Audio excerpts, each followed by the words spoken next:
Le document est si sensible que seule une version expurgée des éléments les plus préoccupants a été rendue publique.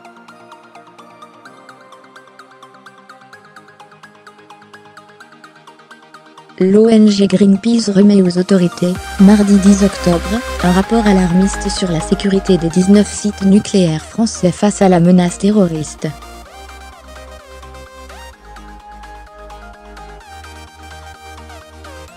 Le Parisien, qui a pu consulter l'intégralité du texte, en révèle les principaux enseignements.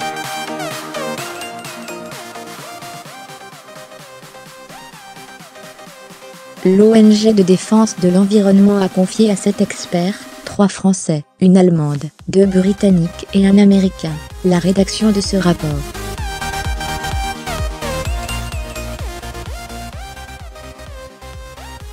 Durant 18 mois, ces ingénieurs, chercheurs ou encore docteurs en physique nucléaire, qui connaissent bien les installations françaises, et collaborent pour certains avec les autorités, ont étudié différents scénarios d'attaques terroristes pouvant viser les centrales de l'Hexagone.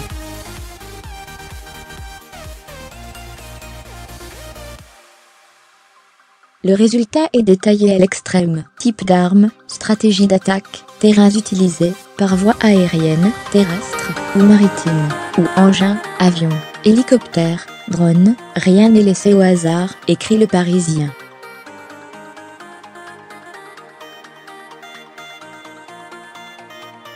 Pour éviter de donner des idées à des personnes mal intentionnées, seule une version expurgée de ces détails sera rendue publique.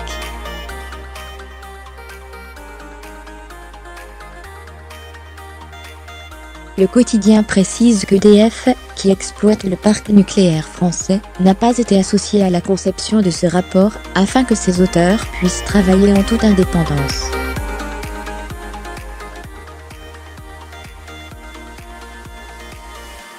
Dans les colonnes du Parisien, l'un des 7 experts mandatés par Greenpeace, Yves Marignac, relève qu'à l'époque du lancement du programme nucléaire français, c'est-à-dire lorsque le risque d'attaque terroriste était bien moindre qu'actuellement, les inquiétudes en matière de sécurité n'ont porté que sur le risque d'emballement du cœur des réacteurs nucléaires.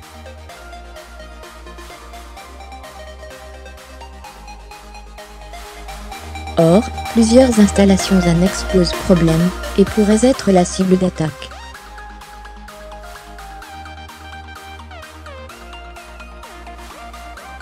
Les rédacteurs du rapport sont particulièrement alarmistes au sujet des piscines de refroidissement, dans lesquelles le combustible nucléaire usé est stocké et refroidi.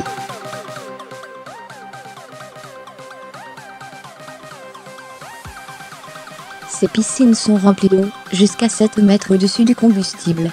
À la différence des réacteurs, qui sont protégés par des parois de béton de 60 cm à 1 mètre d'épaisseur, les 62 piscines que compte la France sont recouvertes par une structure de 30 cm d'épaisseur seulement.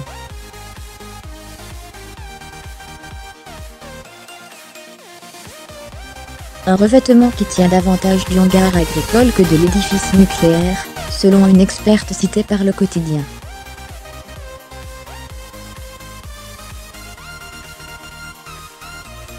Les auteurs du texte s'inquiètent également de la situation des stations de pompage, utilisées pour puiser dans les rivières l'eau utilisée pour refroidir le combustible dans les réacteurs et les fameuses piscines.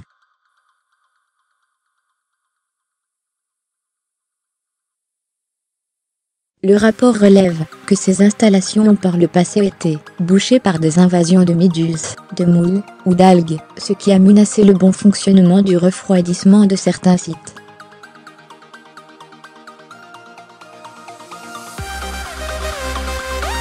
Elles pourraient donc constituer des cibles de choix pour des personnes malveillantes.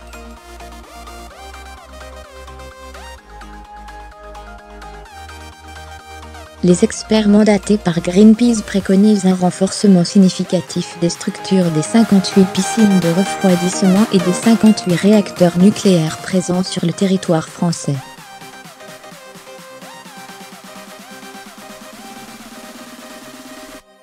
Problème, le coût de ces rénovations est très élevé. Le renforcement des piscines coûterait à lui seul entre 1,6 milliard et 2,26 milliards d'euros par piscine, et celui des 58 réacteurs entre 2,7 milliards et 3,8 milliards par réacteur.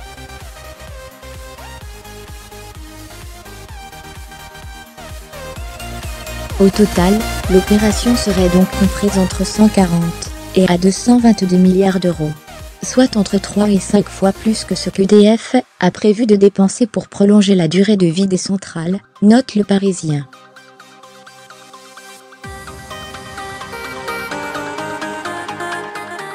Interrogé par Le Parisien, Philippe Sassaigne, directeur du parc nucléaire d'EDF, préfère mettre l'accent sur les moyens humains déployés pour éviter les attaques terroristes visant les centrales.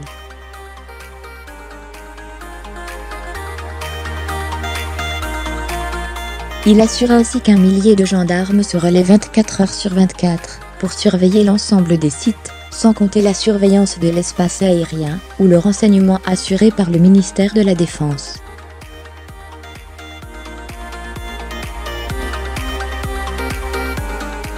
Philippe Sassaigne insiste également sur le fait que dans le cadre du prolongement de la durée de vie des centrales, 700 millions d'euros seront investis d'ici à 2023 aussi bien dans les effectifs que le matériel, comme l'éclairage, des clôtures, des caméras ou encore la pose de plots en béton contre les véhicules béliers.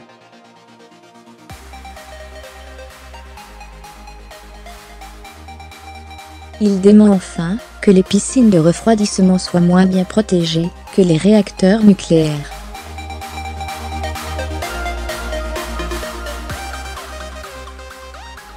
Et précise que si les structures du bâtiment combustible ne sont pas aussi épaisses qu'autour du réacteur, c'est que la configuration géométrique de ce bâtiment ne le nécessite pas.